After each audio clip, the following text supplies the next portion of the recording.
Hi, Bing Kui. Hello, Lee Kim. I'm Lee Kim, and I would like to introduce you to Ui Bing Kui, who has been a student of His Eminence Tsem Rinpoche for about how long now? It's coming on 11 years now. Okay. Bing Kui works closely with His Eminence Tsem Rinpoche. And I think for this session here, we will regard Rinpoche lovingly as just Rinpoche. I understand that you work very closely with Rinpoche, and you hold many positions in Kachara, and you are devoted to the work that Rinpoche does. I am very interested, and I think many people as well, on Rinpoche's blog, dated April 30th, 2018. Rinpoche wrote an open letter, an appeal to His Holiness the Dalai Lama. Of course, the letter is on the blog. I think from the perspective of one of Rinpoche's assistants who works closely with him, what do you think is the sentiment of Rinpoche when he wrote that letter? Well, Lee Kim, for those who follow Rinpoche's blog closely, they'll see that for about 2-3 years now, Rinpoche has been consistently writing, speaking, recording videos, and giving teachings about Dorje Shugden. And more specifically also addressing the injustice, the discrimination, and the segregation that Dorje Shugden practitioners face. So this open letter it's not the first appeal that Rinpoche has made to His Holiness the Dalai Lama. There have been others over the past couple of years, but perhaps this is the first time that Rinpoche has so directly, yet extremely respectfully addressed His Holiness in this manner. And the objective of that is to, well, lift the ban, or reduce the discrimination, the segregation that Shugden practitioners all over the world face. When I read it, the appeal to His Holiness the Dalai Lama was very clear and very direct to heal the divide among the Tibetan people, especially the Dorje Shugden practitioners and the non-Dorje Shugden practitioners. So many letters have been written to the Dalai Lama, since 1996? Yes, the first, I think, the original ones probably came from the Dorje Shugden Society in Delhi, which was the first Shugden society ever established. And yes, they did send in many letters of appeal to His Holiness, to the Indian government, if I'm not mistaken, to many other international societies around the world, appealing for an end to the discrimination that they faced. Unfortunately, those letters were not particularly successful. Others have also attempted through many other different approaches, different channels. There have been peaceful demonstrations held around the world in the West, in Europe, as well as in America. Following the Dalai Lama when he does his teachings worldwide. Yes, there have been a series of those. There was also a court case in the Indian courts taken against His Holiness in an attempt to use Indian law to end the discrimination against Dorje Shugden practitioners. That was a number of years ago as well. There is something that I think many people perhaps ask, and maybe you can shed some light. His Holiness the Dalai Lama is one of the teachers of Rinpoche. And obviously, by keeping his choice of practicing Dorje Shugden, he is on opposite sides of the Dalai Lama. But yet, Rinpoche has never once spoken harshly or badly against the Dalai Lama. In fact, he still holds the Dalai Lama at such high regard. How does His Eminence Tsem Rinpoche balance this? It's obvious that the Dalai Lama says, no, you cannot practice, and given all the resolutions, against this. How does Tsem Rinpoche manage this? It must be emotional. It's very difficult. Rinpoche finds himself in a difficult position, kind of like between a rock and a hard place. In 1979, in Washington, New Jersey, Rinpoche received teachings on the 8 verses of mind transformation, as well as the oral transmission of the Mani Mantra Om Mani Padme Hum, from His Holiness the Dalai Lama. And since young, Rinpoche has always had a natural respect, devotion to His Holiness, even before meeting him. And that continues till today. So it is without a doubt that Rinpoche has tremendous devotion for His Holiness. But at the same time, His Holiness is not Rinpoche's root guru. Rinpoche's root guru is His Holiness Kyabje Dzong Rinpoche, whom Rinpoche met in Los Angeles, and from whom Rinpoche has received many, many teachings, initiations, transmissions, including the practice of Dorje Shugden and Sokte, which is loosely translated as life entrustment. So that's in essence, that is a commitment that Rinpoche has made to his root guru, Kyabje Dzong Rinpoche, which he cannot break. So there are two things at play here. One is that there is a specific commitment that has been made to his root guru to uphold this practice. And so by the principles of guru devotion, which are foundational in Tibetan Buddhism especially, one cannot go against the promises or commitments that one has made. And that's understood by everyone, including His Holiness the Dalai Lama. So what you have here is a situation whereby His Holiness has given advice that people should refrain from the practice of Dorje Shugden for a number of reasons which I'll not go into right now. There are too many. And it will start a whole new discussion. And at the same time, His Holiness has said that those who choose to maintain their practice of Shugden despite his advice should not attend any of his secular or spiritual talks. So what Rinpoche has chosen to do is to definitely keep up his practice, which he has made a very strong commitment already, and as closely as possible follow His Holiness's advice, and Which is Rinpoche does not attend any of His Holiness's talks, although he very much wishes to. I know. I think, yeah. In the open letter, the part that made me want to cry was when Rinpoche wrote to the Dalai Lama and said that many people miss attending the Dalai Lama's teaching and seeing the Dalai Lama. And then Rinpoche wrote, I know I do.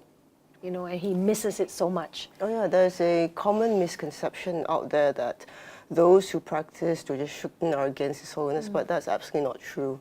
And in Rinpoche's case, definitely not. I've heard in private audiences, non-public events, Rinpoche has expressed himself many, many times how much he genuinely misses His Holiness, and the one thing he would like very much is to heal this divide that separates Shugden and anti-Shugden practitioners. It's quite an unfortunate situation. Yeah. One more thing I'd like to add, actually, is that Rinpoche has 16 gurus, and the majority of them actually practice Dorje Shugden. In fact, when I think, if I'm not mistaken, when Rinpoche met His Holiness the Dalai Lama the first time, the Dalai Lama himself was still practicing Dorje Shugden. Oh yeah. Yeah. Why write it now? And is there a higher chance now that perhaps the Dalai Lama will do something? Well, it's interesting you asked that. Rinpoche wrote the letter in April on April 30th. Yeah. And the month of April has seen many interesting events happening in the international scene. We have North and South Korea. Yeah, that's pretty amazing. Yeah. And we have what looks like the beginnings of an improved relationship, an improving relationship between India and China. And we also see His Holiness expressing fairly consistently since last year, actually, since November last year or so, that he would like very much to return to China. And His Holiness has even sent his personal emissary on a private visit to China, possibly to have talks on how His Holiness and the Tibetan people can return. And most recently, on April 25th, His Holiness has for the first time acknowledged the Chinese recognized Panchen Lama, Ginsen Nobu, as the official Panchen Lama. So there seems to be this general tone of reconciliation. There seems to be a trend of His Holiness wanting to heal the divide between himself, the Tibetan people, and the people of China.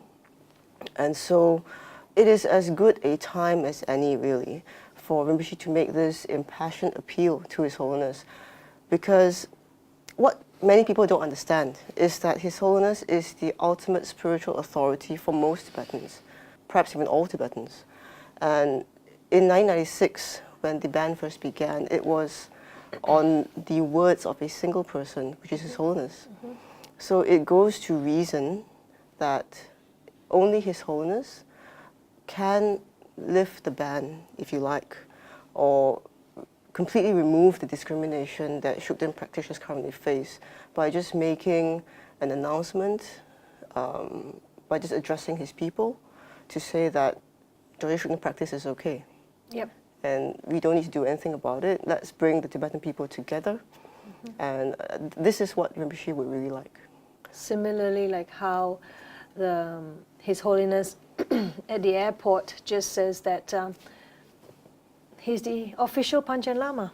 Just one simple statement has already more or less kind of resolved one issue. Well, perhaps not resolved it entirely, but it's definitely a good beginning. An opening to solution rather than further conflict. Can you explain deeper why His Eminence Tsem Rinpoche would put himself out there with regards to this whole Dorje Shukden issue? Isn't he kind of exposing himself to be criticized, ridiculed, just like how other Dorje Shukden practitioners are discriminated against? I mean, yeah, definitely Rinpoche has faced his more than his fair share of attacks, criticism, threats, and all that. I mean, if you go online, you'll see what people are saying, the vulgarities and all that. You'll see that. The name calling and everything. Yeah. Oh, yeah.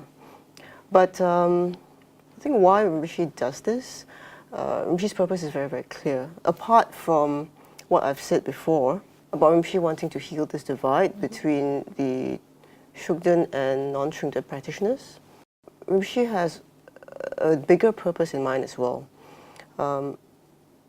Where we are today with the current situation, any Dorje Shukden practitioner is automatically thought of as, in negative terms, whether it is as demon worshippers or Chinese dogs, Chinese dogs, spies, Chinese spies, as misguided, ignorant, and so on. These mistaken accusations follow Dorje Shukden practitioners around the world. Okay?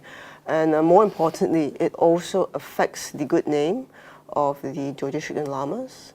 For example, the reincarnation of His Holiness Kyabje Chujang Rinpoche, who was the junior tutor of His Holiness Dalai Lama.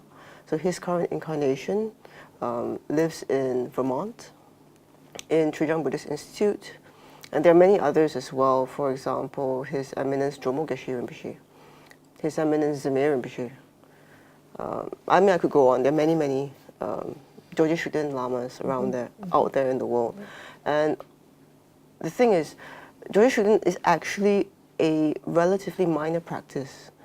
He's a Dharma protector, and his function and his purpose is to guide and protect practitioners along their spiritual path. But the main practice of Tibetan Buddhism is really to practice mind transformation, to practice the Lamrim, to practice the higher teachings like Yamantaka, Vajrayogini, Guhya Samaja, and so on. So these lineage lamas, who also happen to practice Dorje Shukden, have tremendous knowledge to give to students and followers, have tremendous benefit to bring to the world. But unfortunately, due to the situation, the Dorje Shukden situation, they're not able to. Yeah.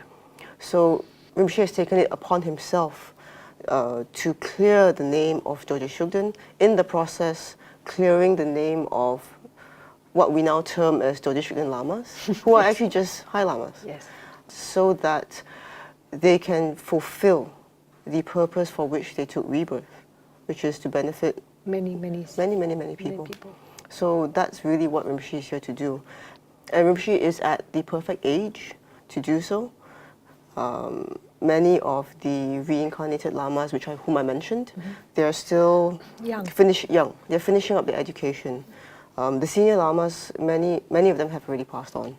And so Rinpoche is really at the perfect age and has been exposed to the traditions of both East and West, fully understands the Tibetan psyche, has lived in the monasteries, understands how Tibetans as well as non-Tibetans think, and can speak fluently in English, in Tibetan, and therefore is perfectly positioned, I would say, to do this.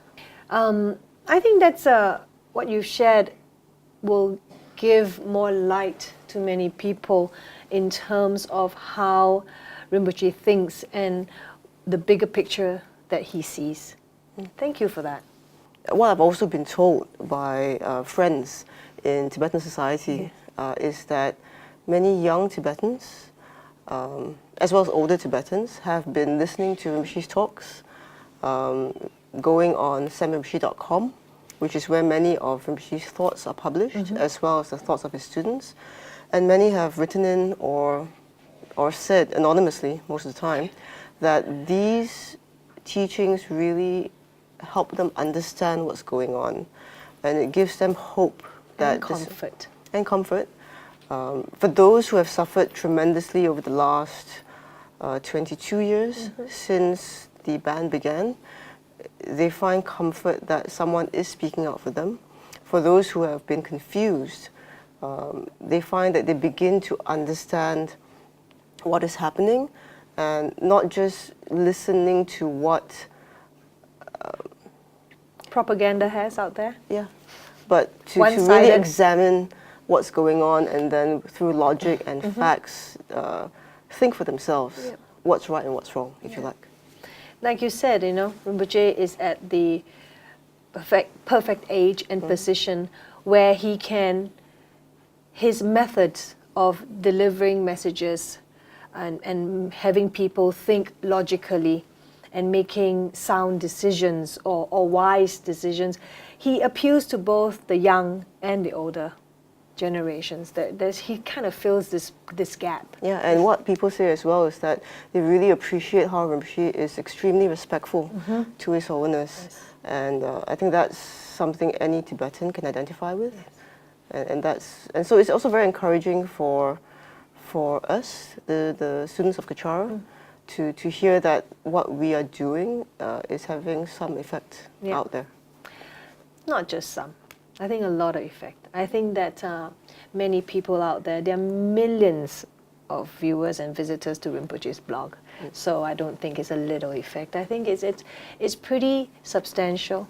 And the works of His Eminence Tsem Rinpoche does and indeed reaches out to many, many people, giving them understanding, giving them comfort, and sometimes humor. Oh, definitely. Yes. All right. Thank you very much for your time. You're welcome. It was a pleasure.